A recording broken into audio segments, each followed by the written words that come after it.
Good evening and welcome. I'm Vincent Makori. This is Africa 54. Now, 4 days after the worst mass shooting in U.S. history, the Orlando, Florida community continues its support of the victims of the Pulse nightclub massacre. It was Latin night when a domestic terrorist opened fire at the predominantly gay nightclub on Wednesday.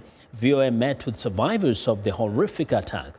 Arash Arabasadi has this report from Orlando. Early Sunday morning, a gunman opens fire, killing 49 and wounding more than 50 clubgoers at Pulse in Orlando, Florida. The predominantly gay nightclub had hosted a Latin dance party.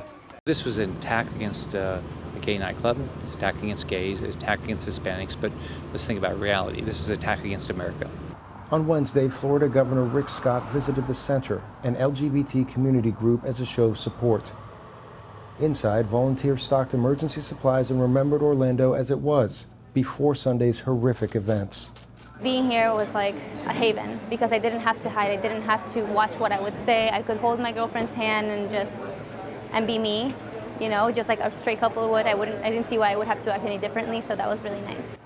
And now, just days after the shooting spree, support comes from unlikely places. Certain restaurants that have bluntly said that they do not support the gay, lesbian, bisexual, transgender community, and they have brought us food.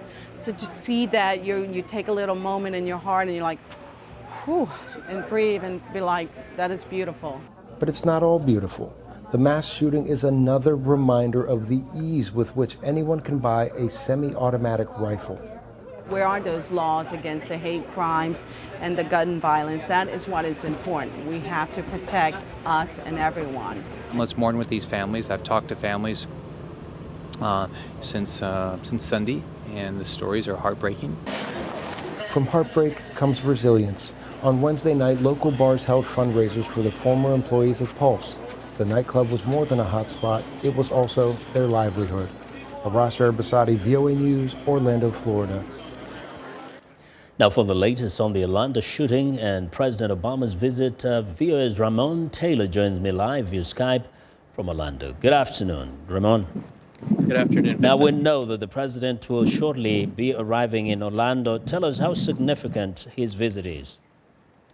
It's incredibly significant for the victims and for the families of the survivors of these victims to have a chance to speak with him personally, as he's done so many times after so many horrific tragedies. It's really become, unfortunately, a norm for this president more than any other president in U.S. history, and this is going to mean a lot after the worst U.S. mass shooting in the history of this country. The families want to be consoled more than anything else, but obviously they want to hear something about what the future is regarding gun violence in this country and whether more mass atrocities can be prevented. And indeed, we know that the president has been very frustrated by this particular issue. What is the talk there in Orlando, especially regarding the debate surrounding gun ownership? Yeah, the debate here is certainly existent. It's probably less pronounced, less vitriolic, I want to say, than the one that's going on in Washington and on the campaign trail right now.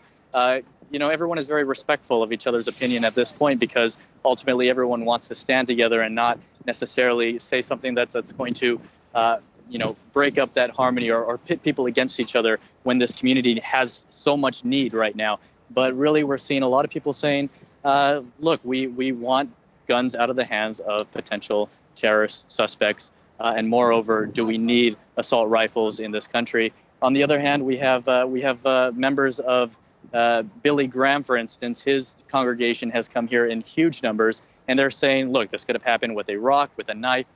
That's not the answer. The answer are prayers. And so we've seen the whole realm of political ideology come forth just right here where I am now at Phillips Center to offer their support in the way they believe it is best. On the one hand, prayers. On the other hand, offering some sort of guidance on what the future politics should be of this country.